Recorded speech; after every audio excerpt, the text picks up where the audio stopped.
Hey everybody, welcome to Kimmel's Irish Pub. Time for another movie review. Tonight's movie, The Haunting of Sharon Tate. So Sharon Tate is one of the pregnant woman who was murdered by the Manson family. Way long time ago, with Charles Manson. And he orchestrated these murders, which is, it's a whole different story, but Helter Skelter movie, if you want to find out more about that and not read about it, that's a movie you should check out. But Hilary Duff stars in this, so I was kind of interested. But basically, it's about her, and she's having visions about her imminent death. So I'm assuming, it's based on a true story, and the fact that this did happen to Sharon Tate. But I don't know if she saw visions. I don't think we'd ever know. So it might be just fiction, but 3.1 on IMDb. So very, very low expectations. But that's what I'm here. I'll check it out for you, give you a better idea of what it's really about, and then tell you what I think. See if it's worth watching. Stick around. I'll be back.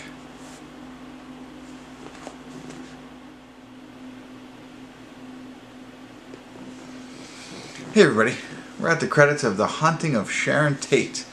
And intriguing? Interesting? I don't know if they're the right terms. No check-ins tonight. So I was takes a while to grasp what we've just witnessed there.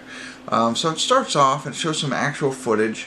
I had mentioned of the Sharon Tate murders with Charles Manson and the Manson family and everything like that happens there.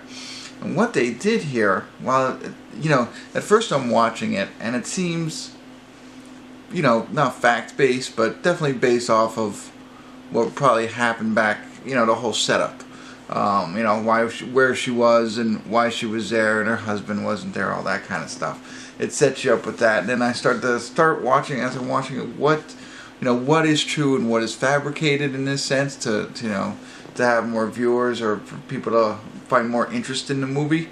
And I'd say about halfway through, just about halfway through, then you can start to see the fabrication or where they are taking the movie and making it their own a little bit. It's where they're looking at maybe things that could have happened that nobody will ever know, and that's where they're saying that she had premonitions of this.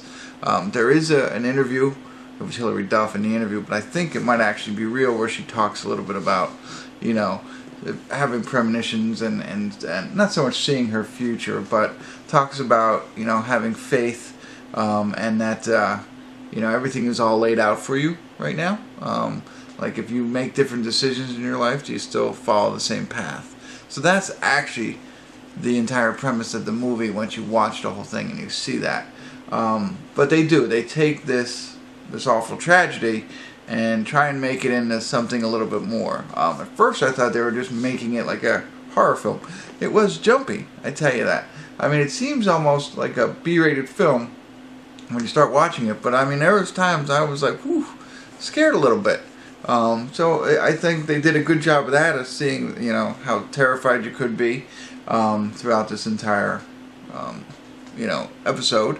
So I thought, okay, they're just taking that and then making it their own story just to scare people, which they did. But then they had that other piece of it of controlling your own destiny, and all that stuff plays into this. Hilary Duff was okay. I think in the beginning when you're watching her, I felt like she was Sharon Tate, but it went away really quick. The rest of the time she was Hilary Duff.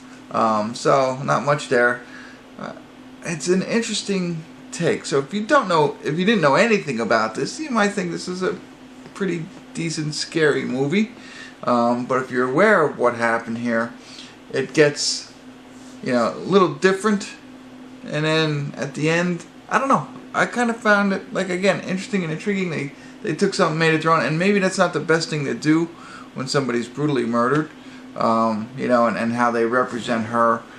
I mentioned they said that she saw premonitions or thoughts of what was going to happen, kind of made her out to be maybe look a little crazy.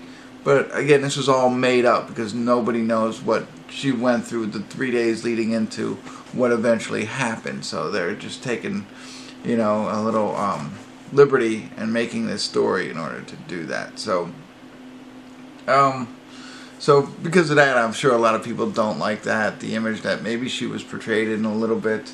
And you know, otherwise, if you leave that out of it, I think it's an interesting film. I don't hate it. I'm trying to be, you know, I'm also trying to be compassionate to the Tate Polanski family and everything that happened there, and trying to, you know, keep that in the back of my mind. But for movies purposes, not getting into that whole thing, for movie purposes, I found what they did somewhat interesting. And I can't elaborate because you have to see it on your own. But truly about taking a different path than what fate has laid out for you. And that comes out in this movie. So, I don't know.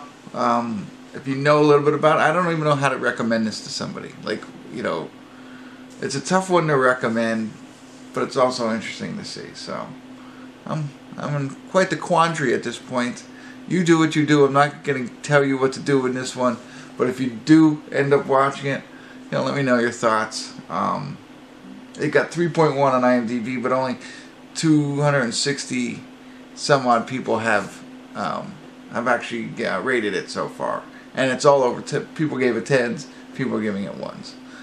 But obviously more 1s than 10s out of 3.1. So, I don't know. I can't talk anymore about it. Sorry if I wasn't helpful at all in this case, but check it out, or don't check it out. If you do, leave me some comments on what you thought of the film. Alright, that's it. Thanks for tuning in. Kimmel's Irish Pub.